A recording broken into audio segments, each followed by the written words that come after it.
Bonjour et bienvenue sur Prenons un café, le podcast qui parle de parentalité, mais surtout d'humanité, sans tabou ni complexe. Je suis Élise Bulté et chaque mardi, je te propose des conversations avec des humains et des humaines concernés de près ou de loin par la parentalité. Nous échangeons sur des sujets importants de société, souvent éloignés des contes de fées, mais toujours criants d'actualité. Chaque année, le 10 octobre est la journée mondiale consacrée à la santé mentale. Et je ne pouvais pas sortir meilleur épisode pour la représenter que celui que tu t'apprêtes à écouter. Aujourd'hui, pour mon plus grand plaisir, je reçois Chloé, consultante en périnatalité, mère d'une enfant unique de 5 ans et merveilleuse femme qui se cache derrière le compte Instagram Mal de Mère. Les problèmes de santé mentale, Chloé les connaît bien. Puisqu'à l'arrivée de sa fille, elle a été touchée par une dépression du postpartum fulgurante qui a balayé toutes ses certitudes sur son passage. Depuis, elle s'évertue à prendre soin des jeunes mères qui se retrouvent englouties dans la spirale infernale de la maternité. Et elle nous explique pourquoi c'est à ce point important pour elle. Mais Chloé, c'est aussi la maman d'une petite fille qui n'aura a priori jamais de frère ni de sœur. Et tu sais bien que je ne rate jamais une occasion de parler du désir de l'enfant unique. Alors ensemble, nous avons parlé de nos points de vue, de nos cheminements sur le sujet et de cette charge supplémentaire qu'on s'impose parfois, comme pour compenser l'absence d'un être qui n'a jamais existé. Tu pensais être seule à galérer ? Mets tes écouteurs et prenons un café. Bonjour Chloé. Bonjour Élise. Bienvenue sur Prenons un café. Merci. Je suis ravie de te recevoir dans mon studio d'enregistrement parisien personnalisé. On évolue chez Prenons un café. Non, je suis vraiment ravie de te recevoir aujourd'hui. Est-ce que pour commencer, tu peux nous dire un petit peu qui tu es, s'il te plaît ? Moi, je m'appelle Chloé Bedouet, j'ai 34 ans. Dans la vie, initialement, je suis infirmière et puis depuis à peu près 1 an, je suis consultante en périnatalité. J'ai fait un diplôme universitaire en psychopathologie périnatale, donc j'accompagne les mamans dans leur postpartum. Et puis on a aussi créé une association avec une collègue psychologue. Et je suis maman d'une petite fille qui s'appelle Mélodie, qui a 4 ans et demi, presque 5, mais pas encore 5. Je te jure, c'est un cap qui se passe bien. Ça va aller, mais je comprends la détresse. Et moi, en fait, suite à sa naissance, j'ai fait une dépression postpartum qui a duré à peu près 2 ans. Et quand je suis sortie de là, je me suis dit, qu'est-ce qui vient de m'arriver ? J'ai fait des recherches, j'ai trouvé qu'il y avait un nom, que ça existait, que c'était quelque chose. Et du coup, j'ai voulu me former en fait, pour comprendre. Je me suis dit, quoi de mieux que d'aller à la fac, finalement. Oh, attends, c'est vachement bien, la fac. Voilà. J'ai fait aussi une thérapie, du coup, forcément, après coup, pour comprendre. Et puis, j'ai ouvert mon compte qui s'appelle Mal de Mère, mon compte Instagram, du coup, qui a grandi. C'est un beau bébé maintenant. Voilà, et donc, du coup, je partage des témoignages, je partage aussi de la théorie, mais je partage aussi mon expérience, en fait, au travers de textes, des choses je livre des choses peut-être donc, qu'on n'entend pas souvent. En tout cas, tout ce qui concerne le psycho-émotionnel, en fait, du postpartum ou du devenir mère. Du coup, voilà. Trop bien, trop bien. Je vais te poser la question traditionnelle de Prenons un café. Tu la connais si tu écoutes un petit peu. Est-ce que tu as toujours voulu être mère ? Vaste sujet. Est-ce que j'ai toujours voulu être mère ? Je pense que j'ai toujours su au fond de moi peut-être que je serais mère, mais ça n'a pas été un sujet pendant très longtemps. J'ai pas eu la mère idéale, disons, bien au contraire.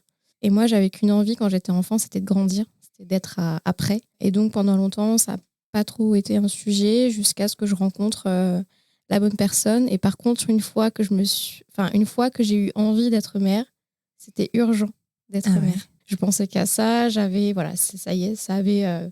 la graine était plantée et il fallait C'est fou. Du coup que l'autre graine soit plantée. Du coup. Plantons des graines. C'est maintenant. C'est intéressant, c'est hyper intéressant. Alors, je pense qu'on va avoir pas mal de similitudes dans nos parcours. Ça va être chouette. Quand tu as rencontré le papa de ta fille, du coup, est-ce que vous avez parlé d'enfants ou pas ? Non, pas du tout. C'était pas un sujet, en tout cas au début. On faisait la fête. Moi, j'étais infirmière, je travaillais du coup sur Paris. Je faisais des horaires n'importe quoi, jour, nuit. Je travaillais en réa-néonat à l'époque. Et en plus, je côtoyais des bébés toute la journée. Oui. C'est pas ça. Alors, parce que j'ai fait énormément de pédiatrie, du coup. Avant ça, j'ai travaillé à Necker aussi. C'est pas le fait de travailler auprès d'enfants et même auprès de bébés qui m'a donné envie d'être mère. Pas du tout. Parce que du coup, j'avais justement le côté plus négatif de ce à quoi on peut être confronté justement quand on est parent. Par contre, oui, j'avais du plaisir à prendre soin d'un bébé. Bon, le futur dira que finalement prendre soin d'un bébé quand on est infirmière, ce n'est pas du tout prendre soin de son bébé. Mais en tout cas, c'est pas voilà, ça non plus, ça n'a pas nourri voilà. Mais je pense que dans un coin de ma tête, c'était oui un jour. Ok. Mais c'était pas un sujet. Ouais. Comment tu l'as abordé du coup quand tu as eu ce besoin urgent de graines? Je l'ai harcelé. C'est vrai? Un petit peu.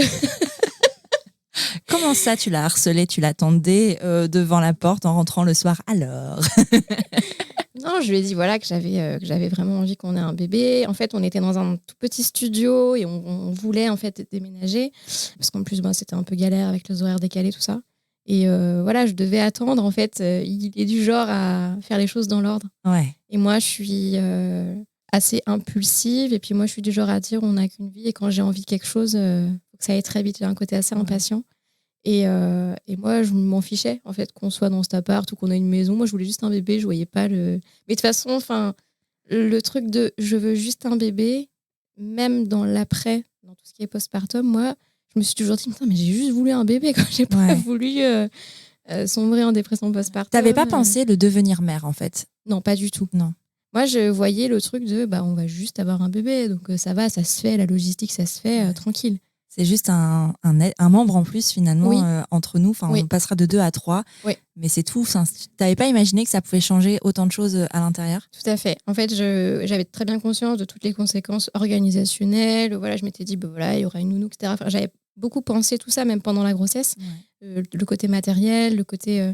mais tout le côté psycho-émotionnel, rien du tout. Je me suis pas du tout projetée. Je me suis même pas dit, je serais telle mère, je serais comme ci, comme ça. J'étais comme si c'était un non-sujet. C'était très bizarre. Et c'est vrai qu'avec du recul, je me pose souvent la question de me dire, est-ce que ça aurait changé les choses ou est-ce que c'était comme ça parce que c'était mieux que ce soit comme ça?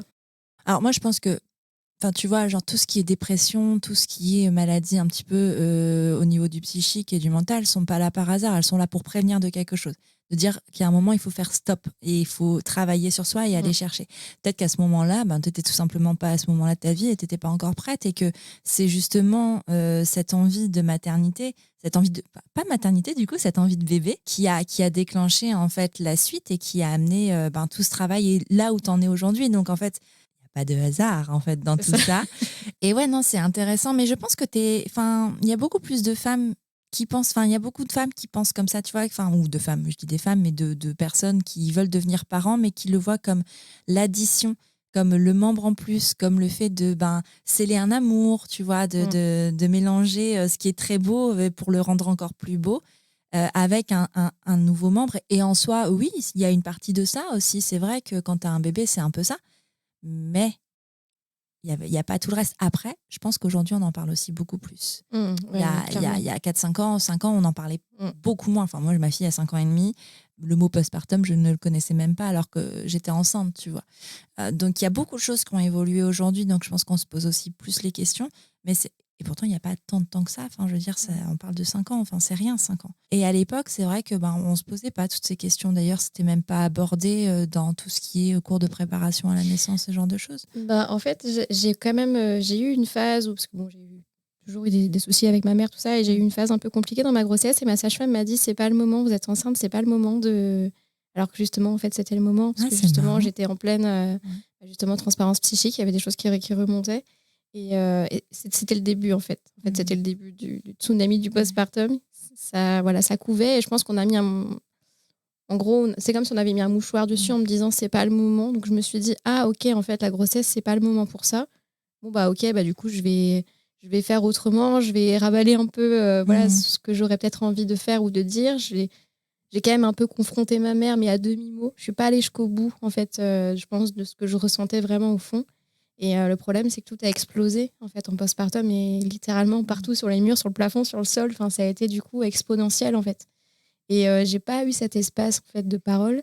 Et puis je pense qu'aussi le fait d'avoir vu en fait justement, on est très biaisé aussi quand on est soignant et notamment quand on a pris soin en fait d'enfants, de bébés notamment. Moi, j'ai beaucoup fait l'autruche, c'est-à-dire que par exemple, je suis passée à très peu d'une prééclampsie et je m'en suis jamais rendu compte.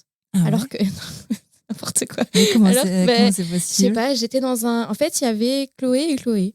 Et en fait, il y avait Chloé et Chloé enceinte. Et Chloé enceinte, elle était dans une espèce de prairie, euh, je sais pas, où tout était. Je sais pas, il y avait des papillons, puis elle était Ouais. là, à regarder les papillons. Enfin, j'étais dans un espèce de monde parallèle. Je pense que je me suis complètement protégée, mis dans une bulle, en fait. C'est pareil, quand j'ai accouché, moi, je pleurais parce que ça se passait bien. Je comprenais pas que ça puisse bien se passer, parce que je m'étais dit, avec tout ce que j'avais vu, parce que j'avais travaillé en salle de naissance en plus, forcément, il va m'arriver un truc, je vais finir en césarienne d'urgence, je vais me vider de mon sang, enfin forcément. Et en fait, non, en fait, ça se passait bien. Et donc, j'avais l'effet inverse, en fait. Ouais. Et je pense que tout, mis bout à bout, tout ça a quand même nourri le fait que ça a explosé après. Ouais, carrément. Bah ouais, en fait, tu t'étais peut-être, enfin, en tout cas pour ce qui est la naissance, préparée au pire, parce que tu avais vu finalement le pire. Complètement. Alors que quand tu vois pas le pire, je pense que tu te prépares à rien. Enfin, tu sais pas à quoi t'attendre en vrai, tu sais pas. Voilà, tu sais que potentiellement ça peut mal se passer, mais quand t'es pas confronté, quand t'es pas dans ces milieux-là, on te dit surtout oui, c'est très rare, et puis en fait c'est balayé et t'y penses pas vraiment. Alors que quand t'as vu des choses, je pense que c'est beaucoup plus difficile de faire la part des choses justement et de se dire que ça peut très bien se passer, surtout que j'imagine qu'en fait t'intervenais uniquement quand ça se passait pas bien, donc forcément Quand tu es infirmière en salle de naissance, tu vois tout, tu assistes Ouais. à tout, le bon comme le mauvais, mais c'est comme dans n'importe quel service hospitalier, et du coup, tu es confronté en fait à tout. Après, moi, tu vois, j'ai fait 0 cours de préparation à l'accouchement. Ah ouais. 0. J'en ai fait un sur le périnée. Où d'ailleurs, je me suis fait engueuler parce que, en gros, je faisais que celui-là. Je sais pas, c'était pas un sujet pour moi. J'avais pas besoin de me préparer. Ouais. Je pense qu'il y avait vraiment beaucoup de résistance en fait de mon côté. Mais en même temps, les parcours de préparation à la parentalité classique, c'est vachement médical finalement. Enfin, c'est juste par rapport à la naissance, à l'accouchement. Et alors, je dis que par rapport à toutes les femmes que j'ai pu rencontrer, parce que moi, je les ai pas fait non plus. Hein, La team rebelle. Mais en fait, le truc, c'est que, tu vois, moi, quand j'étais enceinte, donc c'était il y a 6 ans, déjà. Ouais. Petite seconde de silence. Merci. Il y a 6 ans, donc. En fait, je savais beaucoup de choses sur le plan technique de tout ce qui était la grossesse, l'accouchement. Je savais tout ça, en fait. Moi, j'avais besoin de me préparer plus mentalement. Donc, moi, j'ai pris l'option... j'ai fait une prépa, mais en sophro. Donc, c'était encore autre chose. Mais c'est drôle parce que... Enfin, c'est drôle, entre guillemets, c'est que tu as raison quand tu dis que c'est à ce moment-là que ça aurait dû se jouer, en fait, finalement, et que tu aurais pu commencer ce travail-là. Moi, c'est ce qui m'est arrivé. Je ne savais pas que j'étais enceinte et j'ai pris un téléphone pour prendre un rendez-vous avec une psychologue. Je ne savais même pas pourquoi. J'ai dit, tiens, j'ai besoin de voir un psy. Et en fait, avec le recul, je me dis, c'est un peu comme si mon bébé avait dit, OK, je veux bien venir, meuf, mais pas dans ce merdier. C'est ça. Faut balayer avant, là. C'est pas possible. Et j'ai balayé. Ça veut pas dire que c'était simple et tout ça, mais oui, je pense que la grossesse était un moment très, très opportun. Et comme toi, je pense que j'ai rejeté. J'ai pas tout dit non plus, mais j'ai rejeté. Je me suis protégée et je sais d'où ça vient, ce truc-là. Et quand tu as eu des manques à un moment dans ton enfance, quand ça a été, il y a eu certaines formes de défaillance, je pèse mes mots, je fais attention à ce que je dis parce que je sais qui écoute. Mais quand c'est arrivé, ça, en fait, c'est compliqué de devenir mère. Archi compliqué. Moi, je suis devenue mère dans l'objectif de ne jamais faire comme ma propre mère. En fait, forcément, je ne pouvais pas me projeter puisque, en fait, c'était juste être contre quelque chose. Et donc, c'était pas... Je pouvais pas me déployer en tant que, tiens, je ferais peut-être ça, je testerais peut-être ça. Non, parce qu'il fallait absolument être contre quelque chose. Voilà, enfin, oui, forcément, quand tu subis une enfance violente, en fait, tu te rends pas compte sur le moment. En fait, c'est presque un non-sujet. Quand tu grandis, tout ça, tu te prends des coups, tu te dis, bon, ok, j'avance. Moi, je suis très résiliente. C'est-à-dire que oui, je me prends une baffe et puis j'avance, en fait. Sauf que en fait, la maternité, ça m'a juste... D'ailleurs, c'est souvent ce que je dis en accompagnement, c'est ça m'a mis dans une pièce et ça m'a dit, tu veux franchir la porte? En fait, tu vas vider le gros sac à dos que tu as sur le dos.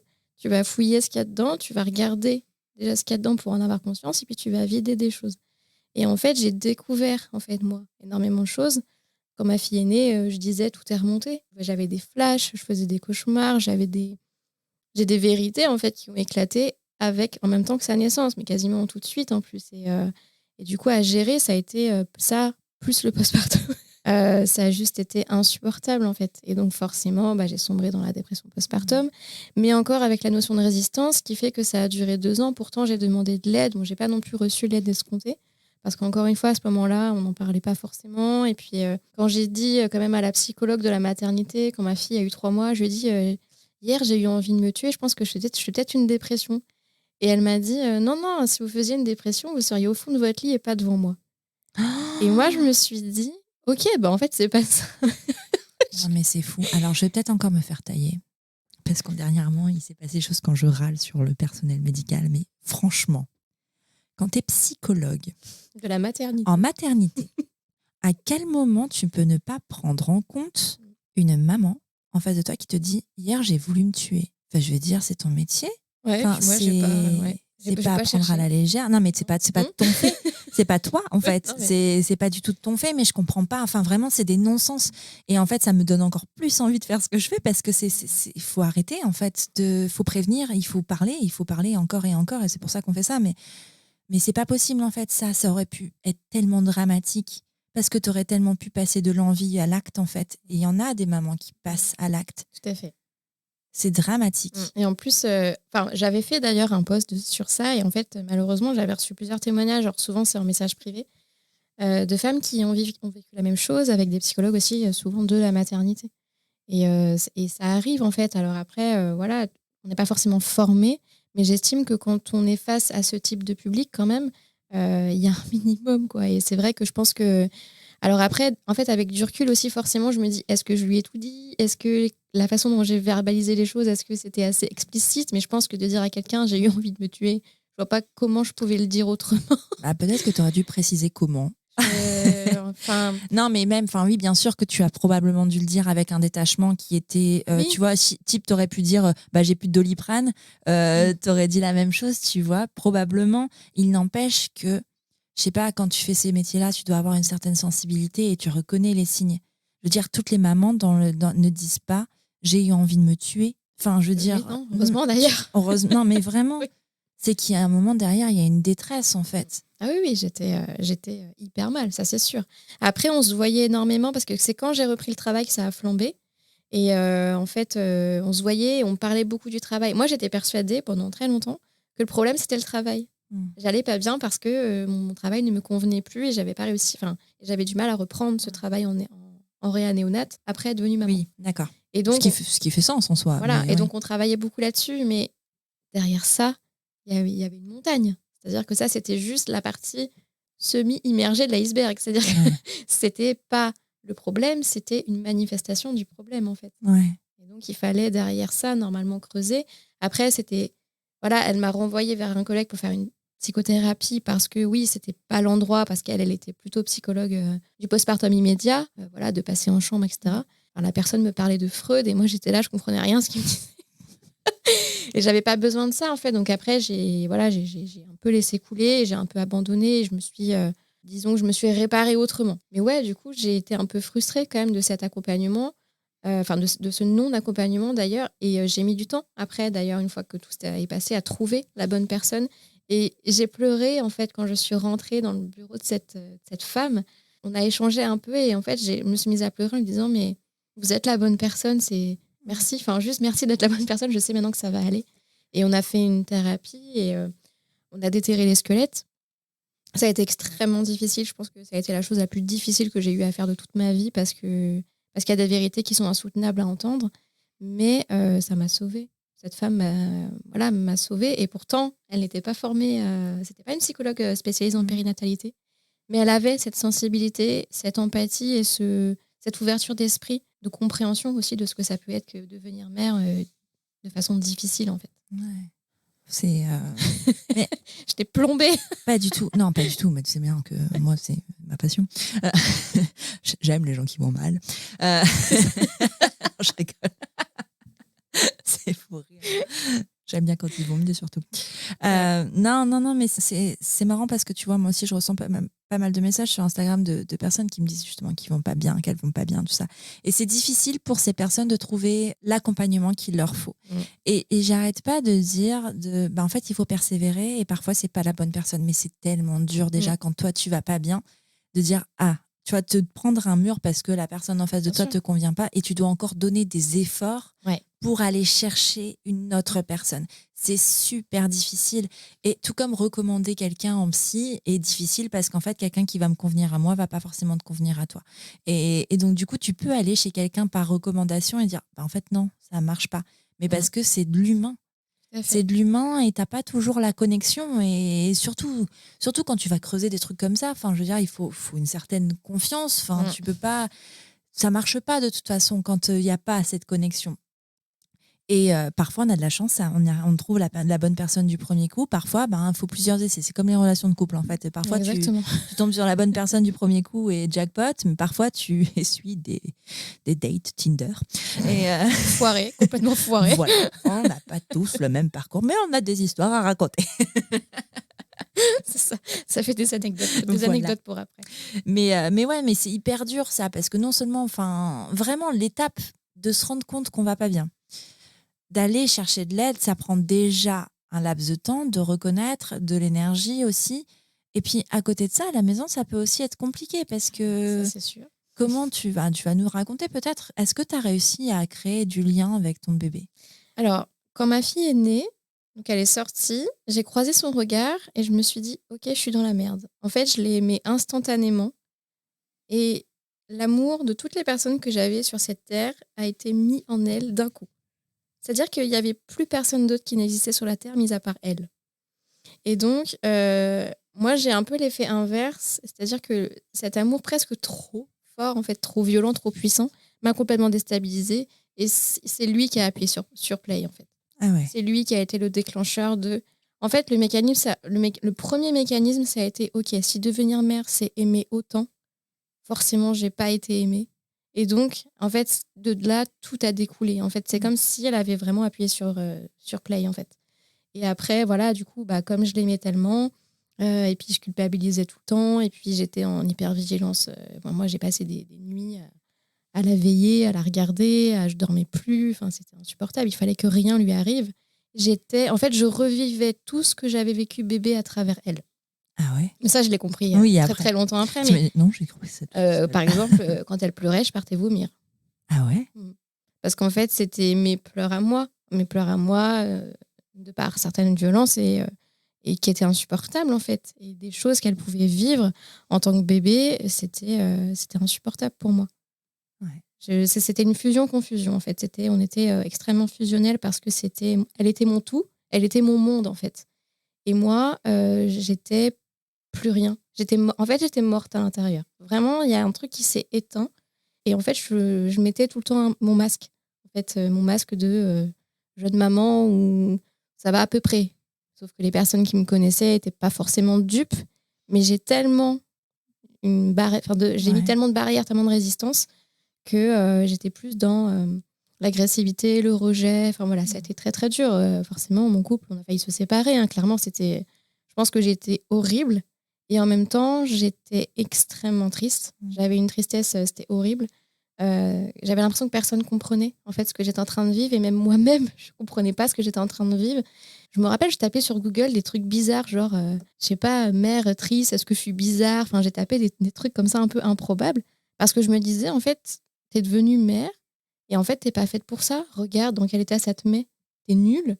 Et en fait c'était en permanence, t'es nulle, regarde t'es pas faite pour ça, ta fille va être malheureuse, mais en même temps tu l'aimes tellement, mais en même temps t'es toxique pour elle et puis si tu partais ça serait mieux.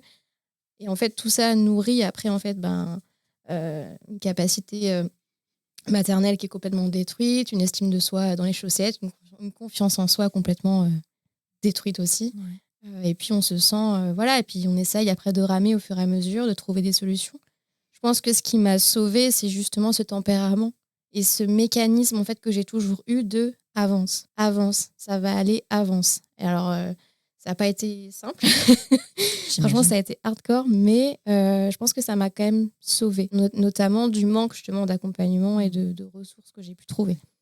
Est-ce que, avant d'avoir un bébé, est-ce que ton conjoint était au courant de ce que tu avais vécu, de ton enfance, de tout ça? Alors, dans la mesure où toi, dont tu avais conscience en fait, parce que tu n'avais pas conscience de tout. Ouais. Mais est-ce que tu lui en avais parlé un petit peu? Oui, parce qu'on a deux famille et 2 enfances complètement différentes, à Ouais. l'opposé presque. Et donc, je me rappelle même dès le premier rendez-vous.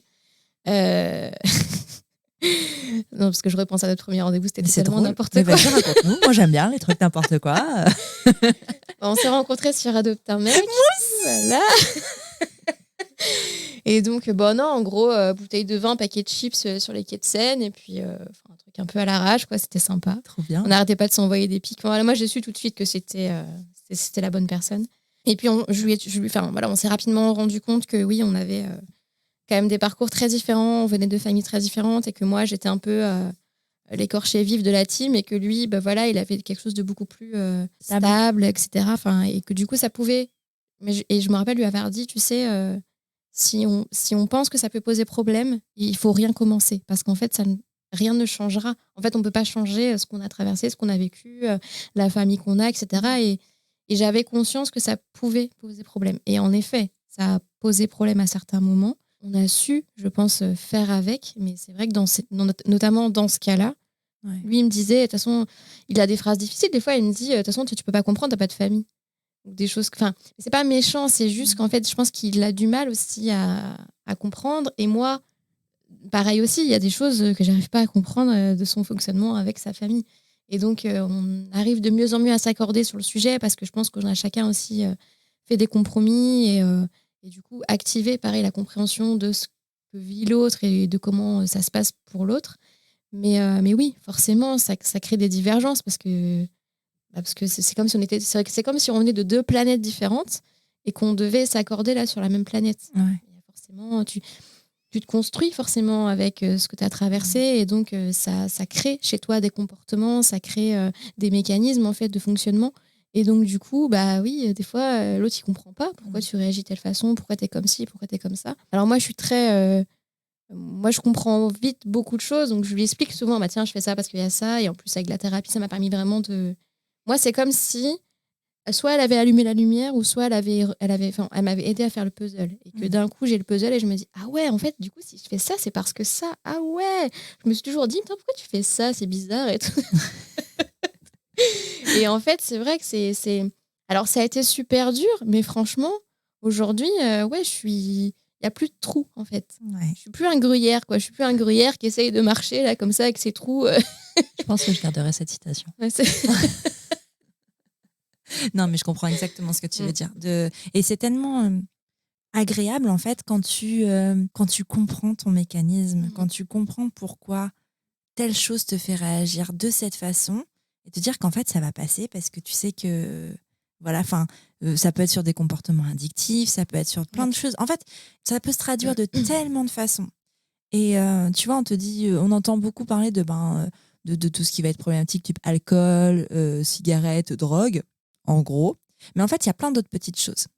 Et c'est des choses qui font partie du quotidien, qui sont pas mal perçues parce qu'en fait, elles sont... je vais essayer de trouver un exemple pour être plus clair pour les personnes qui seraient saines d'esprit.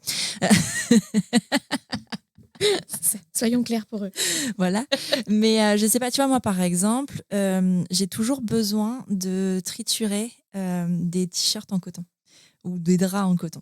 Et je sais pourquoi. Parce qu'en fait, ça me permet parfois une dissociation, en fait. Et ça me permet de me calmer et d'enlever, enfin, de switcher, en fait, sur quelque chose qui est difficile pour moi à affronter à un moment T, par exemple.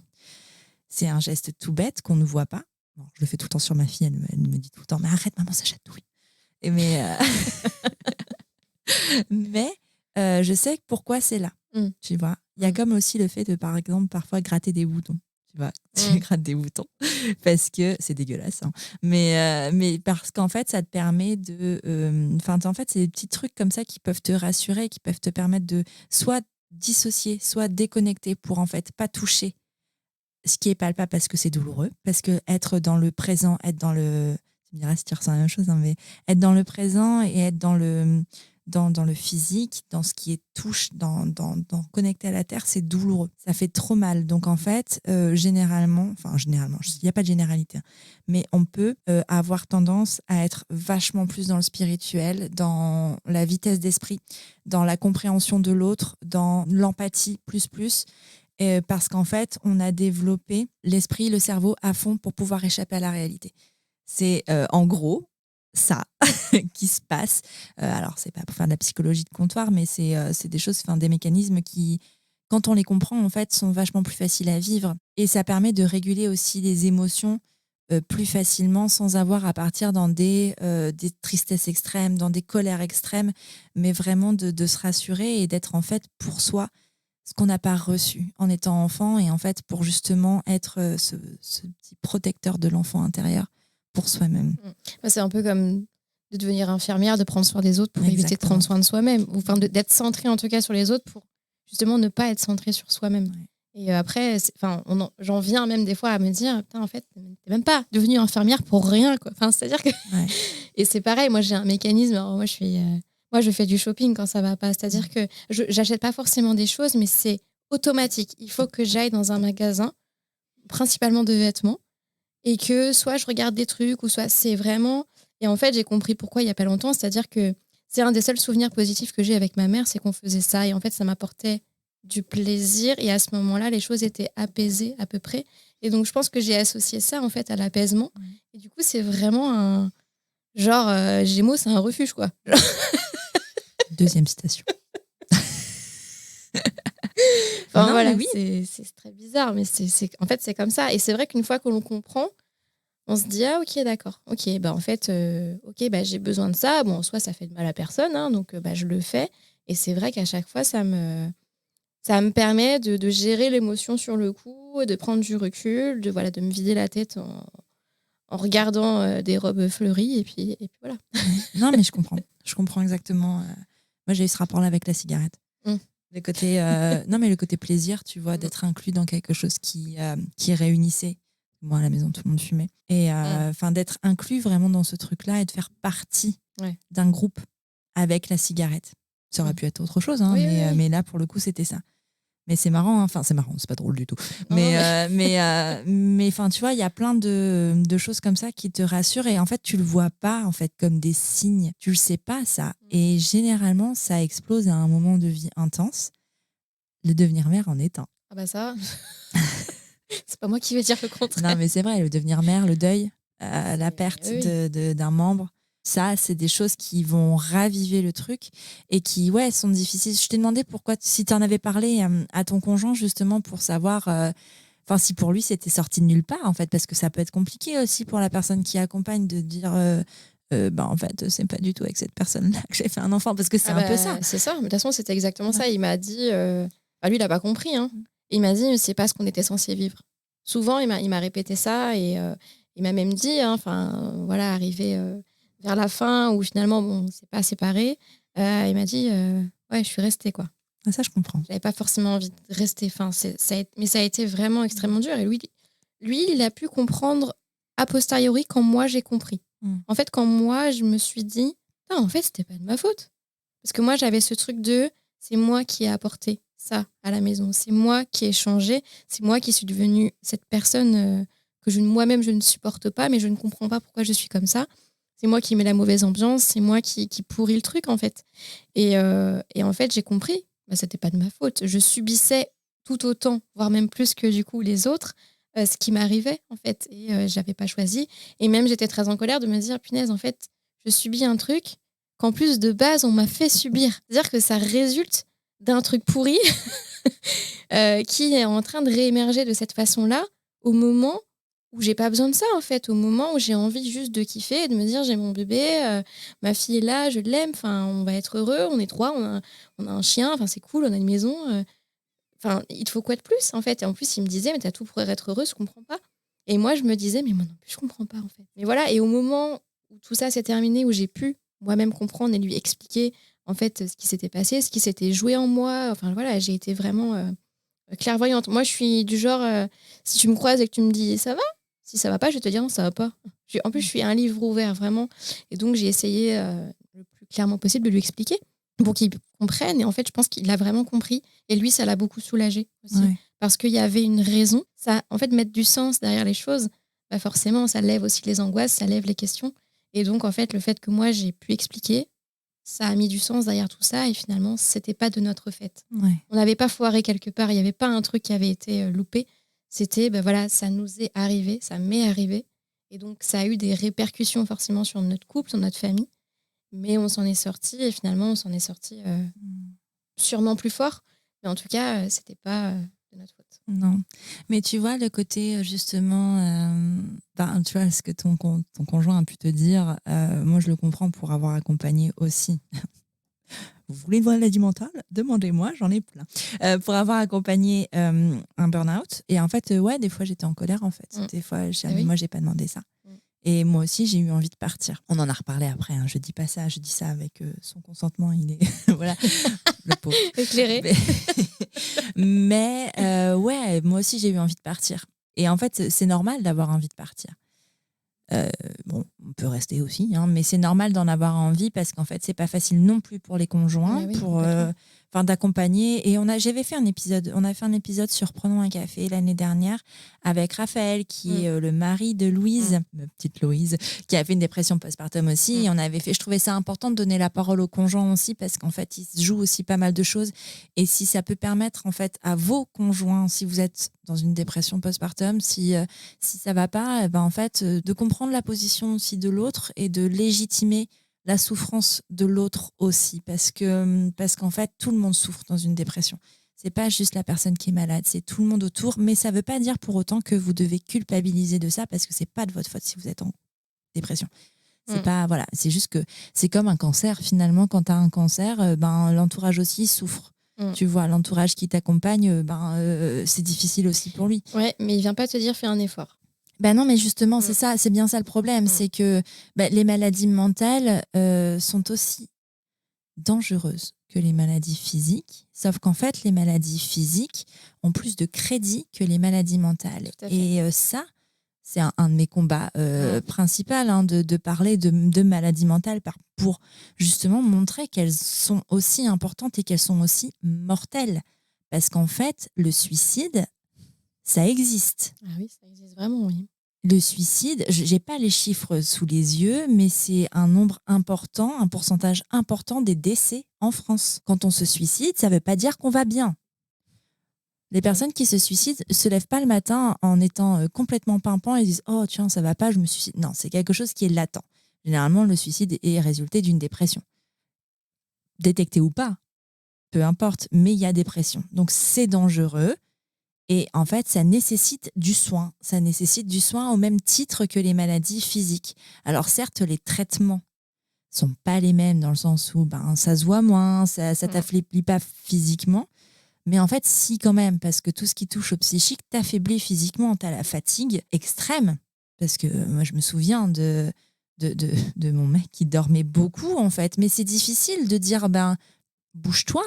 Surtout quand tu as un enfant en bas âge, en fait, de dire, fais quelque chose, là, aide-moi, fais quelque chose. Alors qu'en fait, juste la personne ne peut pas. Elle ne peut juste pas. Et de comprendre que c'est pas sa faute et que c'est vraiment une maladie, c'est hyper difficile parce que physiquement, il a l'air d'aller bien. C'est ça.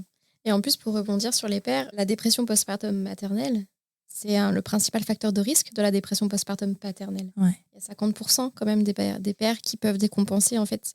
C'est souvent conjointement à leur femme. Quand leur femme va commencer à aller mieux, c'est là en fait que le père va s'effondrer parce que il y a toujours un des deux qui est debout et puis il va relâcher en fait après la bataille. Mais du coup, il y a vraiment des enjeux derrière. On peut détruire pas seulement un couple, mais on peut détruire une famille. Et en fait, c'est des enjeux de santé publique, tout ça, clairement. On ne fait pas ça juste pour dire qu'on a fait une dépression postpartum. Voilà, moi, tout ce que je fais sur mon compte, de témoigner, tout ce que je peux faire de façon générale depuis que je me suis lancée dans tout ça, c'est aussi militant quelque part parce que c'est pas juste moi dans mon petit coin. Si moi dans mon petit coin d'avoir vécu ça, ça peut servir en fait à d'autres, autant que je l'utilise comme ça, justement pour essayer de lever les tabous, d'inciter à en parler, de dire mais en fait c'est ok. Par contre, ce qui est pas ok, c'est de laisser les femmes seules, c'est de laisser, en fait, c'est d'aller nier qu'il y a un problème en fait. Et le problème, il n'est pas juste en plus toi dans ta singularité, le problème, il est sociétal, il est environnemental.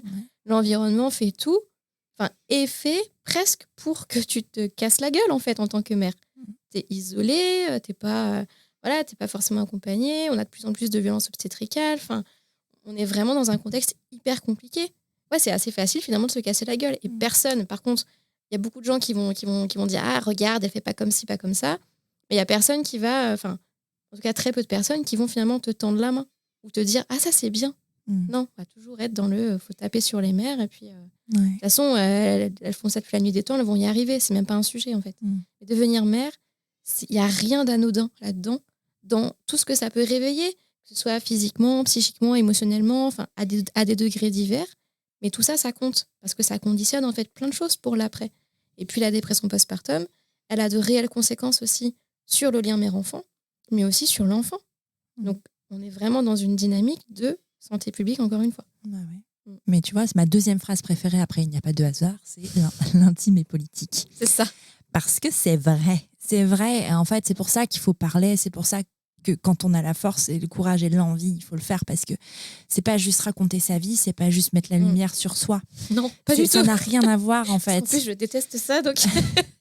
non, mais c'est vrai qu'on peut avoir cette image, tu sais, de... Bah, tu t'exposes, oui, mais pas pour vendre l'eau de mon bain, comme certaines influenceuses, voilà. Pourtant, j'ai essayé, mais ça marche pas. C'est pas pour ça qu'on le fait, c'est vraiment... Il y a un intérêt derrière et c'est pour faire bouger les choses, pour faire bouger la société. Alors peut-être que c'est ambitieux, peut-être que c'est même utopique en fait. Sûrement.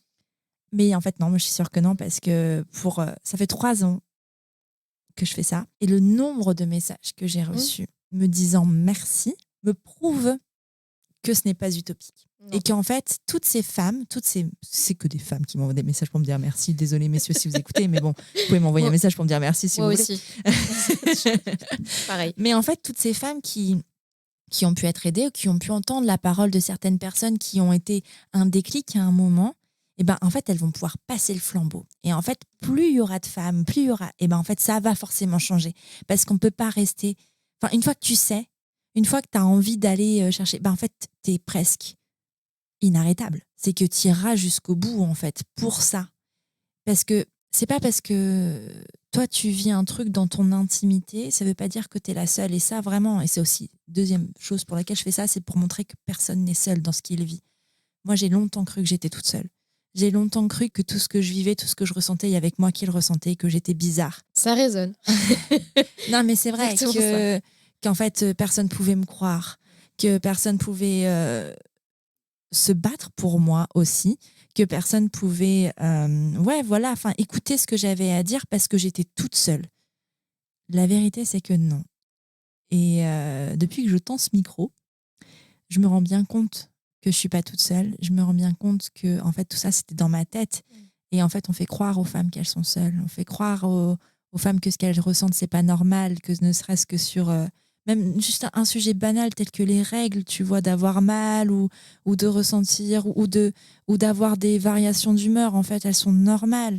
Les douleurs extrêmes non, mais les variations d'humeur elles sont normales. On en fait une faiblesse. Parce qu'on est des femmes, tu sais, genre la fameuse phrase « Qu'est-ce que t'as tes règles ?» Tu vois, qu'on entend depuis le plus jeune âge dans les cours de collège.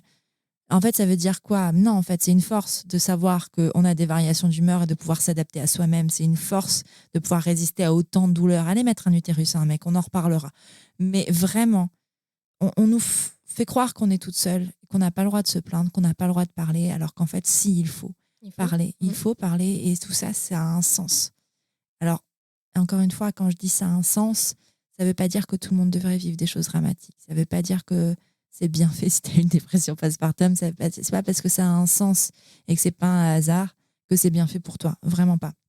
Juste, ces événements-là de vie, ils sont là pour t'informer. Enfin, c'est ton corps qui te dit « Oh, meuf, il y a un truc qui va pas. » Il y a un truc qui va pas et ensemble on va y aller et on va trouver la solution pour aller bien, parce que quand même le but de tout ça à la fin c'est d'aller bien.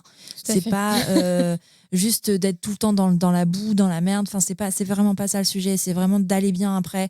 Il y a plein de nanas certainement qui connaissent même pas ça parce qu'elles vont bien dès le départ, parce qu'elles ont eu un socle équilibré, qu'elles ont eu tout ce dont elles ont eu besoin. Et en fait c'est génial. Ouais, tant mieux. C'est trop bien. Il faut pas, n'enviez pas les gens qui ont pas eu ça. Mais par contre ça a un sens et on peut en faire quelque chose et c'est pour ça qu'on est là. C'est ça, on transformer, moi comme je dis souvent, un truc pourri en un truc constructif. Bah ouais, carrément. Non mais vraiment de ouf. De toute façon, quand ça s'est terminé, j'avais envie de mettre une banderole sur ma maison, de dire la dépression postpartum existe, faites attention. Prenez soin des mères. Je me suis dit, non, Va plutôt créer un compte Instagram, ce sera mieux. C'est déjà pas mal, ceci dit. Non, mais tu sais, mais moi, en fait, c'est fou. Hein, ça a besoin d'aller crier sur tous les toits. De dire, ce que j'ai vécu, en fait, j'ai pas été prévenue. Et en fait, je veux pas que ça se reproduise pour les autres. Moi, c'est ça aussi. Hein, j'ai pas fait de dépression. Pour le coup, j'ai pas fait de dépression, mais parce que je pense que tout ça, ça a été pris à temps. Mais il y a eu plein de trucs, mais j'ai pas fait de dépression. Mais par contre, quand je me suis rendu compte de l'immensité du postpartum et de tout ce que ça voulait dire, et qu'on m'ait pas prévenu, je me dis mais en fait pourquoi C'est ça. Enfin pourquoi qui êtes-vous pour pas dire les choses en fait? Et c'est pour ça que j'ai créé Prenons un café à la base en forme de blog il y a beaucoup trop longtemps. Mais parce qu'en fait tu as ce besoin de dire les choses, de dire mais en fait non, je veux pas que ça arrive aux autres, il y a pas de raison que ça arrive en fait. T'as pas il y a peut-être d'autres personnes qui réagissent différemment du genre et beaucoup plus finalement peut-être dire bah ça va, je l'ai vécu, j'ai survécu. Tu peux le faire aussi, enfin, t'as pas besoin d'aide. Enfin, je vais pas t'aider parce que moi je l'ai fait toute seule. Oui. Alors les personnes qui disent ça, si elles vous disent qu'elles vont bien, c'est pas vrai. Parce que pour être aussi négatif, aussi renfermé sur soi et aussi aigri, c'est qu'il y a un moment que ça va pas bien. C'est comme quand on te dit j'ai reçu des fessées, je ne suis pas mort. Non, c'est pas vrai, tu vas pas bien. Point. Petite parenthèse. Mais ouais, non, mais je comprends tellement ce désir justement d'aller presque prêcher la bonne parole, mais en tout cas faire de la prévention sur tout ça. C'est hyper important. J'ai une question pour toi, pour partir sur un presque autre sujet, mais je suis pas sûre, je pense que c'est un peu connecté. Dans ton imaginaire, c'était quoi pour toi la famille? Qu'est-ce que ça voulait dire? Est-ce que ça voulait dire avoir 25 enfants? Est-ce que ça voulait dire... comment t'imaginais pour toi la famille avant de traverser ça? Moi, mon conjoint et 2 enfants rapprochés. Pourquoi 2 enfants rapprochés? Parce que j'ai un frère, en fait, on a 2 ans d'écart. Je pense que j'aurais difficilement peut-être survécu à cette enfance s'il n'avait pas été là. On était tout le temps ensemble, on a partagé énormément de choses et j'ai des très, très bons souvenirs, en fait, avec mon frère, de cette complicité et je voulais ça, en fait. Je me suis dit, forcément, ils seront 2. En fait, c'était même pas un sujet. Je pense que c'était pour cette raison-là, mais aussi pour la fameuse raison de un papa, une maman, 2 enfants et un labrador. Bon, du coup, on a un chihuahua. Bon, c'est un peu loupé pour le labrador. Ça peut être la même couleur. Oui.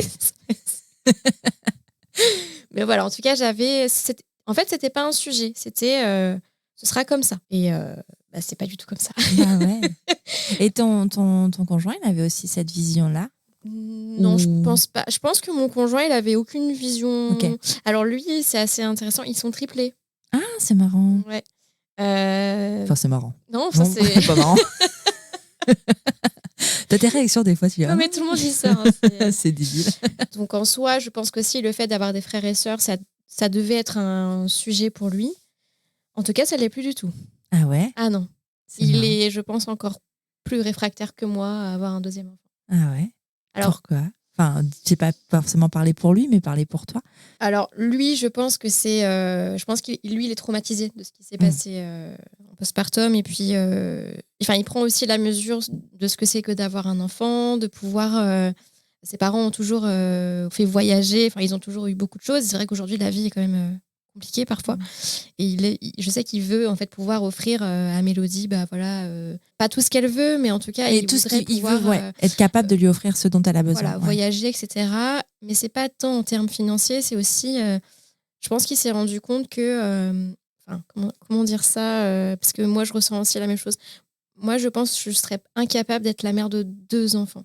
En fait, c'est déjà presque trop parfois. J'ai souvent l'habitude de dire que moi, être mère, alors c'est très fort ce que je vais dire, il y a peut-être des gens qui vont peut-être pas comprendre, mais ça me coûte chaque jour. Parce qu'en fait, pas le moindre petit truc, mais en tout cas, souvent des choses qui peuvent être comme des détails. Je donne un exemple tout pourri.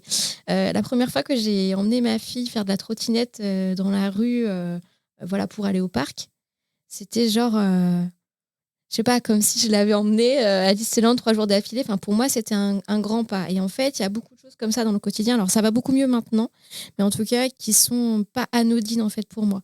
Tout ce que je vis avec ma fille, tout ce que je ressens avec ma fille, c'est comme si des fois je le ressentais puissance 1000. Je me pose tout le temps plein de questions. Je m'interroge sur son bien-être, sur moi, comment je vis les choses en tant que maman.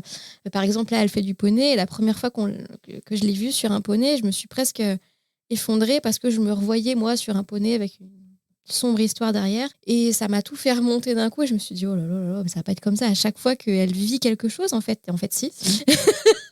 Si. Bon, alors avec le temps, j'ai appris du coup à maîtriser ça et j'ai les ressources en fait maintenant pour que ce soit plus vraiment un sujet. En tout cas, pendant 3 minutes, ça l'est, puis après, ça va. Mais du coup, c'est loin d'être anodin en fait à chaque étape, à chaque chose qu'on vit ensemble.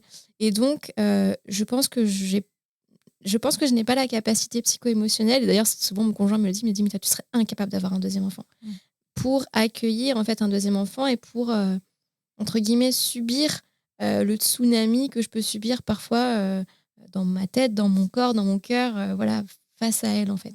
Et ça, et le fait aussi que forcément j'ai été traumatisée aussi, une vivant de dépression postpartum, c'est traumatisant, il faut dire ce qui est. Alors, je pense pas que je revivrai ça, et encore, j'en sais rien, mais j'ai pas, disons, envie de prendre le risque. Il y a ça comme raison. Il y a aussi la raison du fait que je déteste être enceinte, mais genre puissance 14 000. C'est un calvaire pour moi. Et puis, quand je vois un bébé, en fait, j'ai vraiment un exemple très concret, c'est que quand j'ai voulu ma fille, il n'y avait que ça.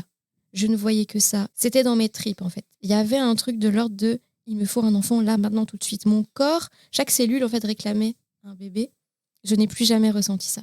Plus jamais, jamais, jamais. Et en fait, je me suis dit « ok ». Et en fait, je m'étais mis des petites deadlines. Ouais, de toute façon, tu verras quand elle rentrera à l'école et tout. Et en fait, c'était des petits deuils à chaque fois parce que je me disais, putain, en fait, la deadline, elle est là et en fait, t'as toujours pas envie. Il y a eu des moments où je me suis posé forcément la question et je me suis dit, et en fait, non. Et quand je vois des bébés, là, ça va mieux. J'arrive à les prendre dans les bras maintenant. Mais il y a eu un moment donné où je pouvais même plus prendre les bébés dans les bras. Enfin, non, j'avais pas envie. En fait, j'avais pas envie. Quand je vois un bébé, oui, je le trouve mignon et tout, mais ça me fait rien. Là, par exemple, c'est très bête, mais on a eu un lapin. Je préfère 1000 fois prendre le lapin dans mes bras plutôt que d'avoir un bébé dans les bras. C'est pas quelque chose, voilà. Par contre, ma fille, mon enfant, mon bébé, je lui dis, de toute façon, tu sais mort, tu seras toute ta vie mon bébé. J'ai dit ça aussi. Je sais pas si c'est bien, mais bon. Oui. En fait, je me sens aussi complète. En fait, je sais pas, on est 3 et il n'y a pas de place pour quelqu'un d'autre. En fait, il y a le siège, il n'y a même pas de siège. Il n'y a pas de siège. Non, mais c'est exactement ça. Il n'y a pas de siège. Je sais pas, c'est bien comme ça. On est pleinement pour elle. J'ai fait aussi le travail justement pour éviter cette fusion-confusion, pour pas être trop sur elle, entre guillemets, ou pour pas lui faire subir aussi tout ce que j'ai pu subir, etc. Et je trouve qu'on a plutôt une relation sympa. On est énormément dans la communication. Enfin voilà, c'est une petite fille très pose déjà des questions assez dérangeantes, on va dire. On est beaucoup sur des sujets là comme la mort ou comme ça passe. Ouais. Non mais c'est sympa. Moi j'adorais ce passage. Toi maman, t'as pas de maman. Pourquoi t'as pas de maman? Enfin voilà, des sujets comme ça. Et je préfère en fait. Il y avait une phrase comme ça. C'était Astrid du Regret maternel qui avait posté ça en story. Cette phrase. Elle est en anglais, mais en gros, la traduction, c'est « Je préfère être maman d'un seul enfant plutôt que d'en avoir plusieurs et de ne pas pouvoir... Alors, c'était quoi cette phrase exactement? Écoute, je lui demanderai, je la reçois la semaine prochaine. Donc voilà. Je préfère être en bonne santé psychique pour un seul enfant plutôt qu'en gros de tout faire foirer en répondant à la norme d'en avoir plusieurs. C'était pas du tout ça, Astrid. Excuse-moi, mais... Écoute, je transmettrai. Écoute, ce sera la première question que je lui poserai la semaine prochaine quand on sera en interview. C'est ça. Mais en gros, c'était ça. Et je sais qu'on en a souvent discuté avec Astrid en off de ce truc-là parce que je ressens exactement la même chose. Finalement, je me suis dit, en fait, là, c'est bien. Est-ce qu'on prendrait le risque de tout faire foirer pour on ne sait pas quoi? Oui, peut-être mieux. Peut-être que je passe à côté de quelque chose. Mais du coup, c'est aussi pour ça qu'à l'intérieur, il y a eu souvent des petits deuils. Et que tu peux pas dire que c'est pas un sujet parce que c'est pas vrai. Je me rappelle par exemple, chaque annonce de grossesse, des fois sur Instagram, alors maintenant ça va mieux. Par exemple, je vais donner un exemple du coup, quand Madeleine avait annoncé sa deuxième grossesse, ce matin-là, je me suis effondrée chez moi. Alors Madeleine, je lui ai jamais dit, mais écoute, si tu écoutes ce podcast. Je me suis dit, en fait, elle est capable. Moi, je suis pas capable. Mais en fait, c'est pas un je suis pas capable, j'ai envie mais j'y arrive pas. C'est un je suis pas capable, j'ai pas envie quoi. L'envie vient pas. Après quelques heures, je me suis dit, en fait, c'est OK, t'as pas envie, tu vas pas te forcer à faire un truc que t'as pas envie de faire. En plus, je déteste me forcer à faire des trucs que j'ai pas envie de faire, c'est-à-dire que je le fais jamais, du coup. Mais forcément, ça soulève en fait des questions. Et je pense que tant que je serai, entre guillemets, en âge de procréer, je déteste cette expression tant que tu seras dégueulasse, mais fertile. voilà, je pense qu'il y aura à chaque fois des petits moments comme ça où je me microsecondes poserai la question. Mais en tout cas, je suis... disons que plus le temps passe, moins j'ai envie. Déjà que j'avais pas envie, mais alors là, on est au niveau -12, quoi. Et puis, je finis par me dire, en fait, ce sera pas, en fait. Ouais. Elle sera seule. Et elle réclame pas de frère ou de sœur. Et l'autre jour, je lui ai dit... En fait, c'est moi, je pense qu'il a besoin peut-être d'être rassurée. Donc, des fois, je lui en parle. Et puis, l'autre jour, elle me dit, oh, bah quand même, ça serait bien, tout ça. Et c'est pas vraiment, je pense, un sujet parce qu'elle passe rapidement à autre chose. Et puis, quand il y a des copains, copines à la maison, quand ils s'en vont, elle dit, ah, c'est bien, maintenant, c'est calme. Je suis contente. Ils sont partis, c'est calme. Et je me dis, merde, en fait. Je me dis, bon, bah, d'un côté, tant mieux. Et d'un côté, voilà, après, je lui ai dit, bah, tu sais, voilà, oui, t'es toute seule. Oui, sûrement que t'auras pas de frère ou de sœur parce que bah, papa et maman, ils ont pas envie. Et, mais du coup, en contrepartie, bah, voilà, oui, il y a peut-être plus souvent des copines qui vont venir à la maison. Tu vas aller chez des copines. On fait, bah, moi, elle passe du temps avec toi. On fait des activités, etc., etc. D'ailleurs, c'est tout ça qui avait nourri aussi un post que j'ai fait récemment sur la charge mentale, justement, de n'avoir qu'un seul enfant. Parce que c'est vrai que du coup, moi, alors même si j'ai à pallier à rien, je pallie quand même à quelque chose. Parce que dans la norme, c'est pas normal, et on me le répète souvent, hein, alors maintenant un peu moins, mais j'ai souvent eu t'es égoïste, tu vas pas lui faire ça quand même, c'est horrible pour elle, tu vas pas la laisser seule quand même. Et si, quand tu seras plus là, elle sera toute seule. Voilà, oui. Et si oui, bah, j'ai eu aussi le tiercé gagnant. Ou alors, la plus horrible, c'est si elle meurt, tu n'auras plus d'enfants. C'est horrible. Ce truc-là, j'étais là, mais je sais même pas si mais ça, c'est leur peur. Hein. C'est des peurs des gens et elles sont assez ignobles. J'ai eu absolument tout ça. Tout le florilège. Ouais. Mais tu sais, en fait, je pense, pour en avoir discuté, ce truc de charge mentale, et moi, ce post, il m'avait parlé vachement. En fait, je pense que... Alors, peut-être que c'est pas ça, hein, j'en sais rien, mais en tout cas, c'est ma petite théorie. T'as un frère. Moi, j'ai une sœur. En fait, je sais ce que c'est. Et tu sais ce que c'est. Et en fait, c'est pour ça que tu... Ouais, je pense. Parce qu'en fait, tu vois, pour le coup, mon mec, il est fils unique. Et jamais il essaye de compenser quoi que ce soit et il ressent jamais ça. Parce qu'en fait, ça n'existe pas pour lui, en fait. Et elles auront, ta fille ou la mienne, finalement, peut-être une envie d'avoir quelqu'un, mais pas de manque réel parce que tu peux pas manquer de quelque chose que tu ne connais pas. Ouais, tout à fait, c'est vrai. Tu peux pas, en fait, c'est pas possible. Alors moi, tu vois, pour le coup, ma fille, elle m'a déjà demandé plus d'une fois, mais je pense que c'est ma faute. Parce que c'est moi qui ai transposé ce truc-là de dire, parce que moi, j'ai une sœur. Et moi, je suis l'aînée. Donc, en fait, tu vois, potentiellement, ma fille pourrait avoir cette place-là aussi. De dire, est-ce que ça te manque ? Est-ce que tu aurais envie d'un petit frère ou d'une petite sœur ? Oui, elle en aurait envie. Elle nous l'a déjà demandé. Elle a déjà pleuré pour ça, en étant vraiment très triste. Alors, ça me brise le cœur, bien sûr. Mais je pense que c'est moi qui l'ai mis en avant. Bon, puis aussi le fait qu'à un moment à la crèche, tous ses petits copains et petites copines avaient des petits frères, des petites sœurs en même temps. Ça, et puis le fait aussi que les gens renvoyaient ce truc-là et osaient dire devant elle, ben, vous n'allez pas lui faire ça, ben, vous n'allez pas la laisser toute seule.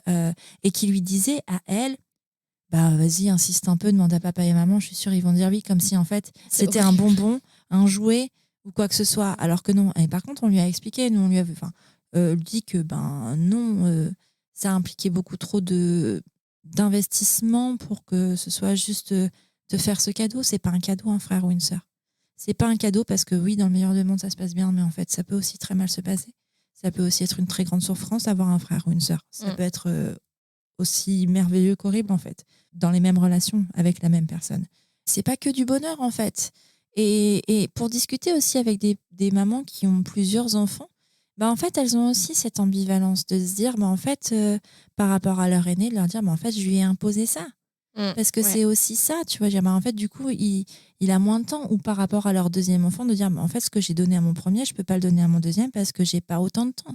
C'est des réalités. Mais tu vois, tout à l'heure, tu disais, je pense que tu te poseras la question toute ta vie. Moi, je pense que... Enfin, ta vie fertile. Moi, je pense que je me poserai ma question toute ma vie fertile aussi. Parce qu'en fait... Mais tout comme les personnes qui ne souhaitent, qui ne désirent pas du tout d'enfants se posent la question, en fait. Et tout comme les personnes qui veulent d'enfants. Et en fait, je crois qu'il y a que les personnes qui veulent vraiment un enfant qui se posent pas la question. Parce que, tu vois, moi, quand j'ai eu envie d'avoir ma fille, comme toi, c'était ce désir-là et rien d'autre, en fait. C'était une évidence. Il n'y a rien qui pouvait m'arrêter. C'était une évidence. Je voulais mon bébé. Je voulais être maman. Je voulais... et moi, j'ai toujours voulu, mais ça, j'en étais sûre. Et en fait, aujourd'hui, je trouve toutes les excuses possibles et imaginables pour pas le faire. Pour pas avoir de deuxième enfant. Pour pas, tu vois, genre, tu vois que les trucs compliqués. Alors qu'en fait, en vrai, même niveau matériel, j'ai absolument tout gardé. D'ailleurs, je peux faire une annonce si vous voulez, un lit. Par contre, moi, non, du coup. Oui, mais moi, parce que moi, j'ai un petit souci avec le fait de donner les choses. Mais tu vois, donc, en fait, c'est même pas une question de logistique, parce que je pourrais très bien avoir un deuxième bébé. C'est même pas le sujet. Mais je n'en ai absolument aucun désir. Je n'en ai absolument aucune envie, pour plein de raisons. Plein de raisons qui sont hyper légitimes, en fait, parce que ce sont mes raisons, tout comme tes raisons sont légitimes parce que ce sont les tiennes, en fait, et ça devrait jamais être questionné. Genre, jamais. Les seules personnes qui pourraient te le questionner, c'est ton mec, à la limite, si, je sais pas, s'il voulait un autre enfant, mais vous êtes raccord en plus. Tu vois, t'as même pas à te poser la question. Nous aussi, à la maison, on est raccord sur ça. Alors, on s'en parle, genre, peut-être 1-2 fois par mois, on en parle. Dire, t'es toujours OK, ou alors même comme ça, de dire qu'est-ce qu'on est bien, ou c'est trop cool. Mais du coup, on évoque le sujet très régulièrement pour être sûr, tu sais, qu'il n'y ait pas de frustration chez l'autre. Parce que ça doit vraiment être difficile quand tu es en couple et qu'il n'y a pas, qu'on n'est pas raccord sur les désirs. Ça doit vraiment être une situation particulièrement difficile. Moi, je vis pas cette situation, toi non plus. Donc, en fait, il y a un moment où ça regarde que nous, en fait. Tu vois, c'est pas le business de quelqu'un d'autre. Et puis, j'ai l'impression, alors je sais pas si c'est vrai ou pas, mais qu'il y a de plus en plus d'enfants uniques. Oui, j'ai l'impression aussi. En tout cas, moi, Ou est-ce que c'est parce que dans notre microcosme d'Instagram et de parentalité, je sais pas. C'est même pas tant sur Instagram. Bon, c'est vrai que j'ai remarqué que parce que j'ai fait quelques posts sur le sujet, forcément, vu que c'est un sujet qui me concerne et qui me touche, j'ai énormément de réactions à chaque fois. Donc, j'ai bien compris que c'était un sujet qui était important. Mais c'est surtout, même moi, dans mon entourage, en fait, je connais comme ça des couples avec des enfants uniques et qui souhaitent, oui ou non, pas forcément. Enfin, en tout cas, c'est pas trop un sujet. Et du coup, il y en a quand même de plus en plus. C'est vrai qu'on en rencontre de plus en plus. Après, oui, c'est des choses qui n'appartiennent qu'à soi. Mais je pense que vraiment tout est lié. C'est aussi la dépression postpartum m'a permis de me remettre aussi au centre de ma vie. Et en fait, en me remettant au centre de ma vie, oui, les priorités aussi changent. Mais les priorités pour justement être encore une meilleure mère pour ma fille et être encore, pouvoir vraiment créer quelque chose de beau en fait avec elle. Et j'ai besoin en fait d'autre chose. J'ai besoin de m'investir dans autre chose. J'ai besoin de m'investir dans l'association qu'on a créée, dans Mal de Mer, de m'épanouir aussi dans d'autres domaines que la maternité. Et du coup, je pense que c'est aussi... Alors, il y a des personnes qui peuvent le voir comme de l'égoïsme, mais finalement, si toi, tu es une bouteille d'eau et que tu n'es pas remplie, tu peux pas remplir le verre qu'est ton enfant, en fait. C'est pas possible. Et donc, du coup, se remettre au centre de sa vie, c'est aussi prendre soin de son enfant, je trouve. Enfin, en tout cas, moi, je le vis comme ça. Et d'ailleurs, ma fille va bien, je pense, parce que je vais bien. Et de toute façon, je vois bien que dès que j'ai des petits moments compliqués, là, par exemple, je viens de découvrir que j'ai une endométriose, oui, j'ai eu des jours compliqués. Et je vois tout de suite à quel point ça l'impacte, même si directement, elle ne sait pas, parce qu'elle est petite, machin, mais je vois tout de suite, en fait, le vase communicant que c'est. Et du coup, je me dis, oui, en fait, pour qu'elle soit bien, il faut aussi que je sois bien. Et là, être bien, pour moi, ça veut dire n'avoir qu'elle et être bien aussi dans d'autres sphères de ma vie, être épanouie dans d'autres sphères de ma vie. C'est comme ça, en tout cas, en ce moment, que je suis heureuse. Peut-être qu'un jour, ça changera. Peut-être qu'un jour, de nouveau, j'aurai cette envie viscérale-là. Je ne pense pas, parce que plus ça va, plus ça me paraît loin. Enfin, vraiment, pas du tout. En tout cas, moi, au contraire, j'ai tout vendu. J'ai tout vendu. Alors, j'ai mis un peu de temps, mais j'ai tout vendu, tout est vendu. Et j'ai pas ce pincement de me dire... Au contraire, là, tu vois, quand je fais les magasins pour elle, je me dis, vas-y, tu peux craquer là-dessus, de toute façon, elle sera la seule.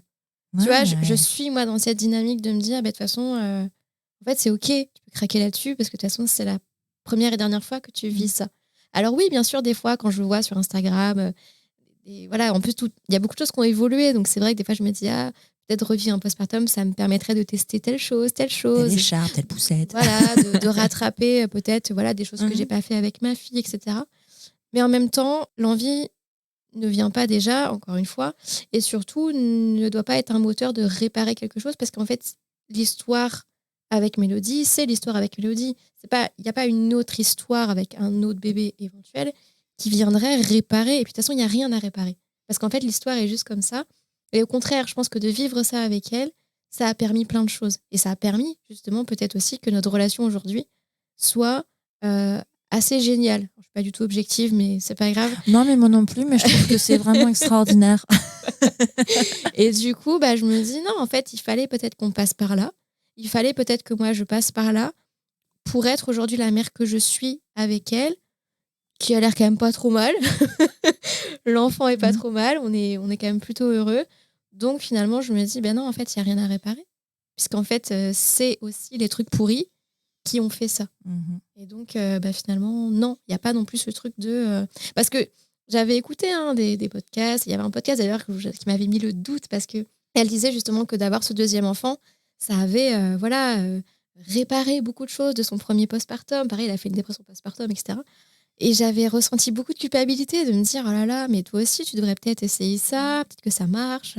Puis en fait, après, avec du recul et de la réflexion, j'étais pas du tout dans cette dynamique-là, et ça me parlait plus finalement. Mais c'est vrai que sur le coup, ça peut vite être culpabilisant et questionnant, en fait, de se dire, mais attends, pourquoi pas, en fait, c'est vrai, j'avais pas pensé à cette éventualité-là. Alors que non, pour moi, ce seraient deux histoires différentes, et donc l'un ne peut pas compenser l'autre et l'un ne peut pas réparer l'autre. En tout cas, je le ressens comme ça. Ouais.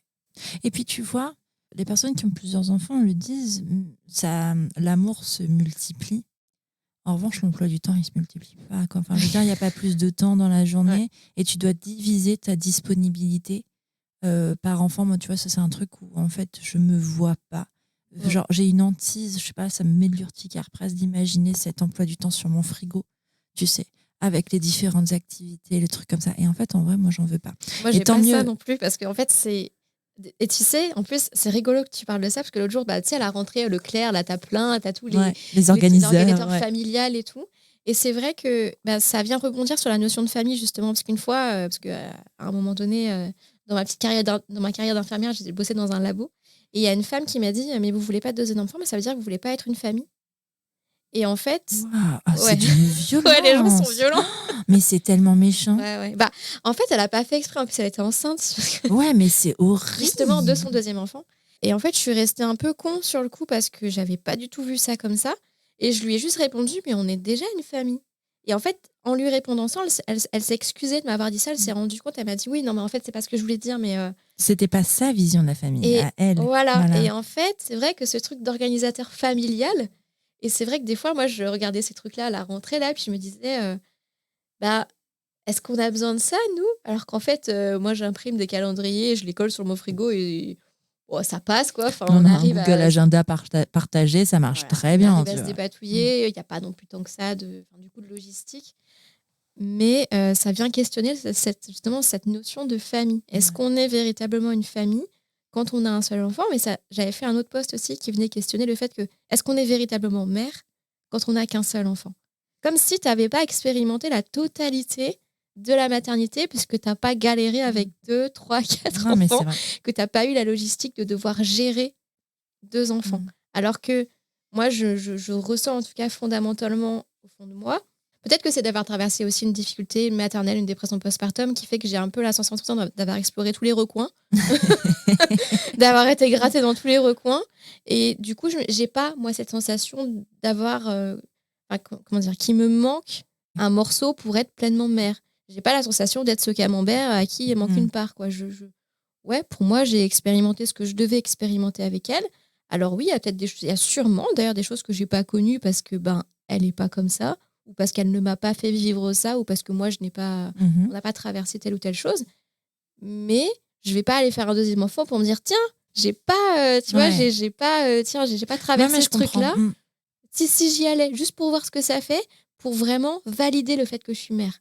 Et que j'ai été mère dans toutes ces dimensions. Dans la légitimité de la maternité, en fait. Moi, j'ai eu ça pendant un moment aussi, ce truc de ne pas me sentir légitime parce que j'avais qu'un seul enfant. Ouais. Alors qu'en fait, j'ai pas qu'un seul enfant, j'ai une enfant. C'est ça. C'est déjà beaucoup. C'est déjà énorme.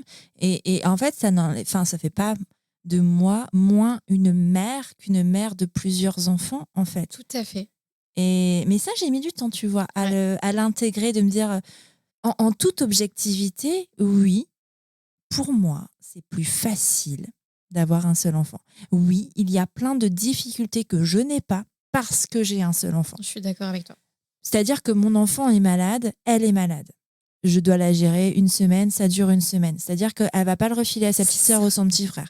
Et on va pas être dans un truc. Non, mais c'est vrai. Mais oui, mais je suis tout à fait d'accord avec Tu toi. vois Je me suis fait la même réflexion il y a 15 jours en me disant, bah nous, du coup, ça va parce qu'en fait, elle est seule. Donc, Oui. au pire, elle nous le refile à Mais nous. c'est ce que j'allais dire. Au pire, toi, t'es malade. Mais bon, quand on a deux, t'es malade aussi. Donc, et c'est même encore plus dur parce qu'en fait, finalement, c'est un cercle qui s'arrête jamais. Alors oui, c'est plus facile, mais est-ce qu'on doit s'excuser d'avoir fait un choix qui facilite certaines choses? Je ne suis pas sûre. Je ne pense pas. Par exemple, le week-end, le fait de pouvoir se partager les grasses mat avec mon mec ou de dire, il n'y a qu'un enfant à gérer, tu vois. Donc, du coup, oui, on peut avoir des temps pour nous, beaucoup plus. Moi, j'ai énormément de temps pour moi. Parce que, après, parce qu'elle a grandi aussi, tu vois. C'est sûr que c'est différent. Oui, ça quand elle joue. était plus petite, beaucoup moins. Mais aujourd'hui, oui, j'ai du temps pour moi parce qu'en fait, quand ils font des trucs ensemble parce qu'ils kiffent, moi, je fais ma vie, tu vois. Et c'est tellement plus facile de pouvoir relayer. Alors, bien sûr, je suis dans une configuration de couple qui me rend privilégiée. Je suis pas maman solo. Je suis pas. Enfin, tu vois, c'est encore autre chose. C'est différent, bien sûr.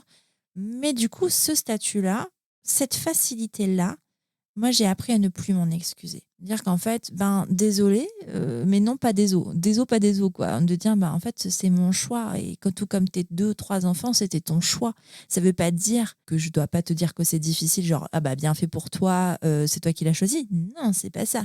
C'est vraiment de dire, en fait, c'est mon choix. C'est pas parce que toi, ton choix t'amène des difficultés que tu dois amenuire ce que moi je vis ou le rendre moins légitime parce que j'ai fait ce choix-là. C'est comme tout en fait, c'est pareil pour les choix de carrière, c'est pareil pour, tu vois, soit tu vas vers une carrière un peu confortable et c'est ok pour toi si c'est ce que tu as envie et tant mieux en fait.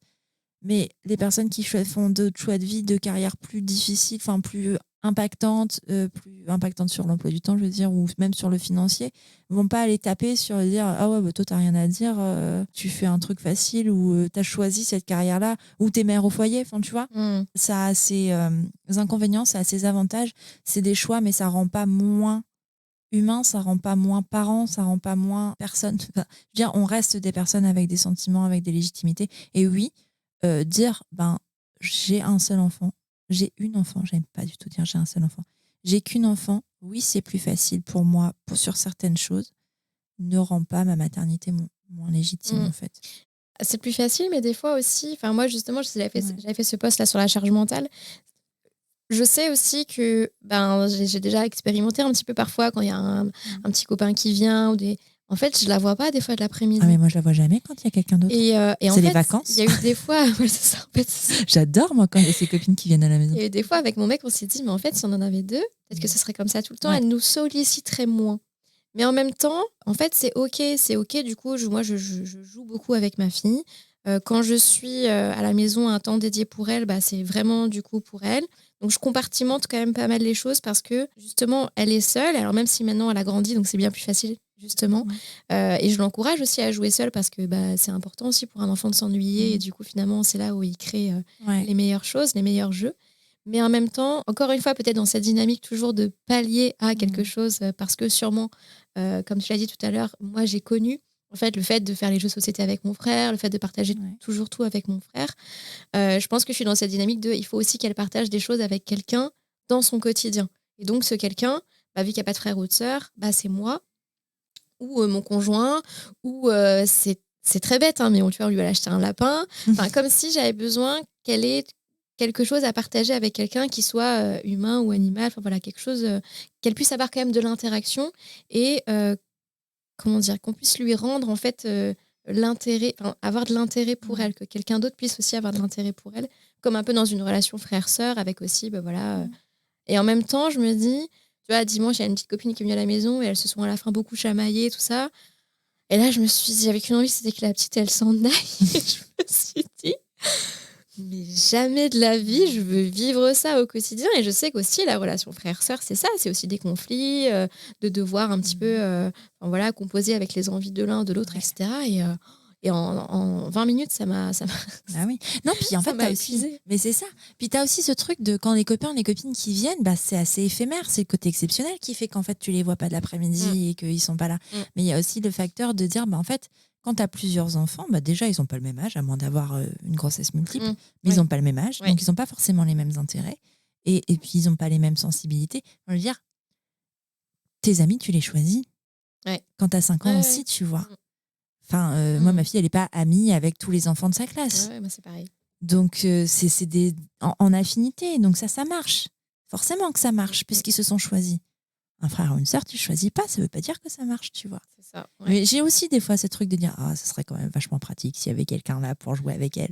Parce que, ben oui, bien sûr que tu joues beaucoup plus, bien sûr que les jeux de société, bien sûr que. Et moi, j'ai juste mis un veto, j'aime pas jouer à la poupée. Donc, je lui ai dit. Oui, par contre, ouais, ça, j'ai appris. Alors, justement, ça, tout ça, c'est en levant aussi la culpabilité, à dire, en fait, ça, non. Mm. Ça, tu vois, non. Par contre, ça, ok. Ouais. Ça, c'est plus mon truc. Ça, alors, clairement, j'ai pas du tout envie. Je joue pas avec toi à ce truc-là.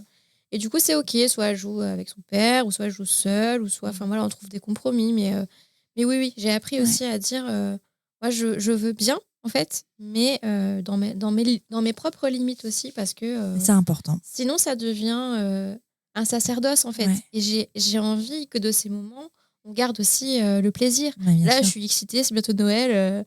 J'ai déjà repéré les jeux de société qu'on va acheter. Enfin, Moi aussi, on a j'ai été peur. ensemble. Elle m'a dit, ah, il y a ça et tout, parce que c'est un chouette moment.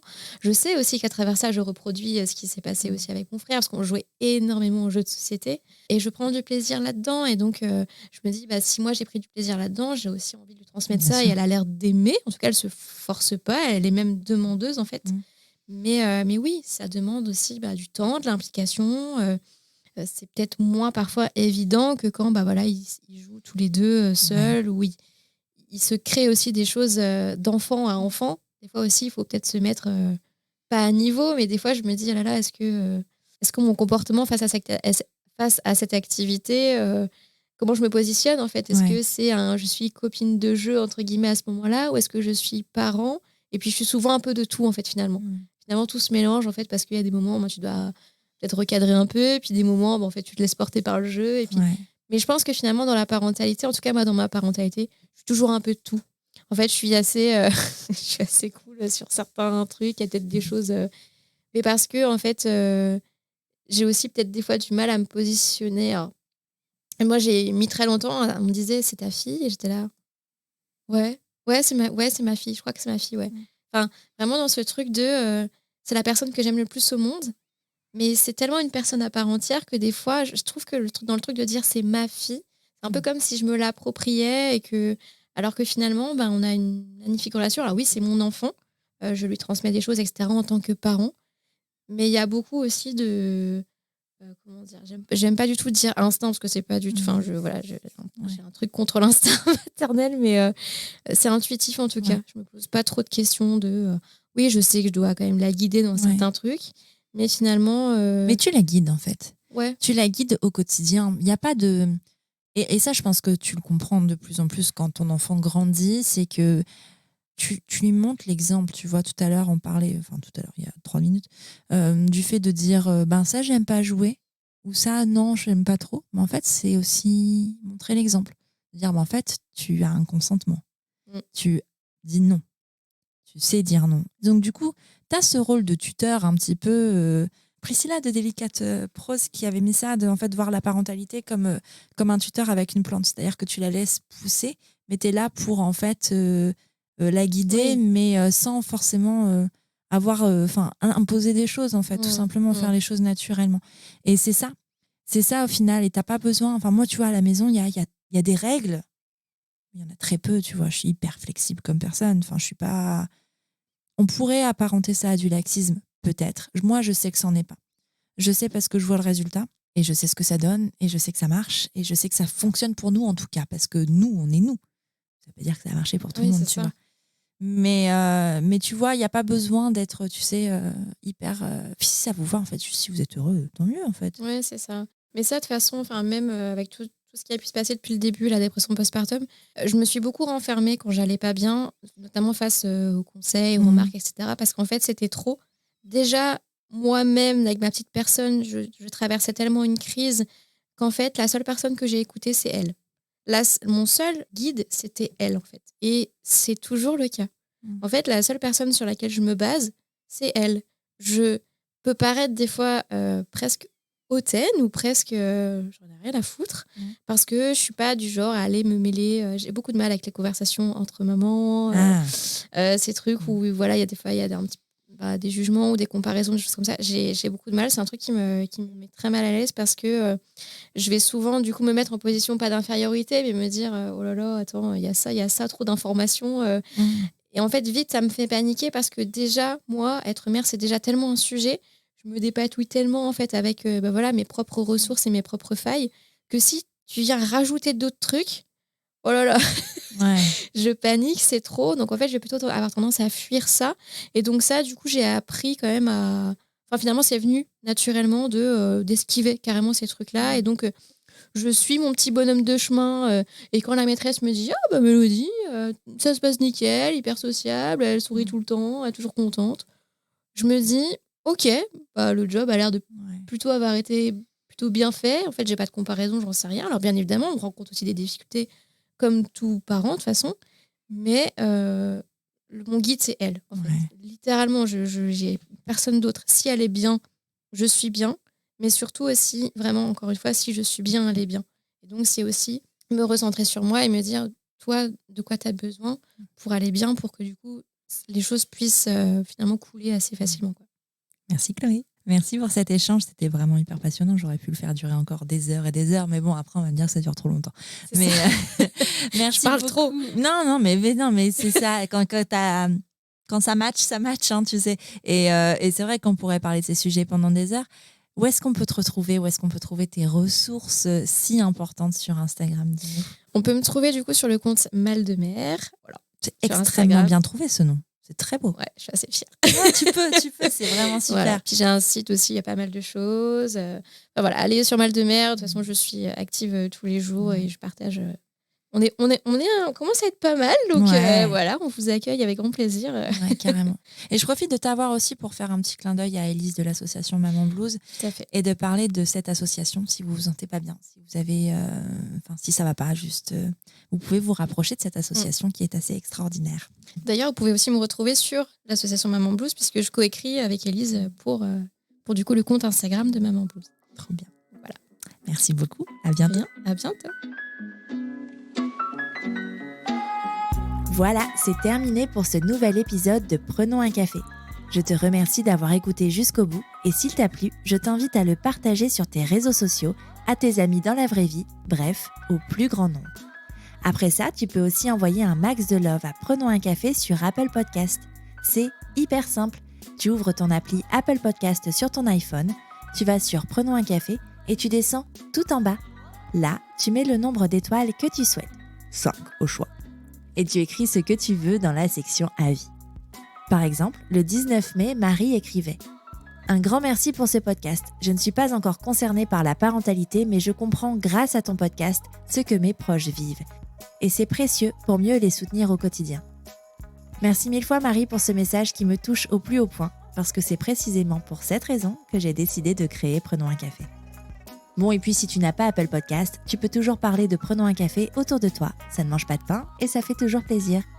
Tu es sur Prenons un café, le podcast qui parle des sujets de parentalité, mais surtout d'humanité. Sans tabou ni complexe. Je te retrouve mardi prochain, et oui, mardi prochain, pour un nouvel épisode. Abonne-toi à Prenons un café sur ton appli de podcast préféré pour ne rien manquer. D'ici là, prends bien soin de toi, autour d'un café.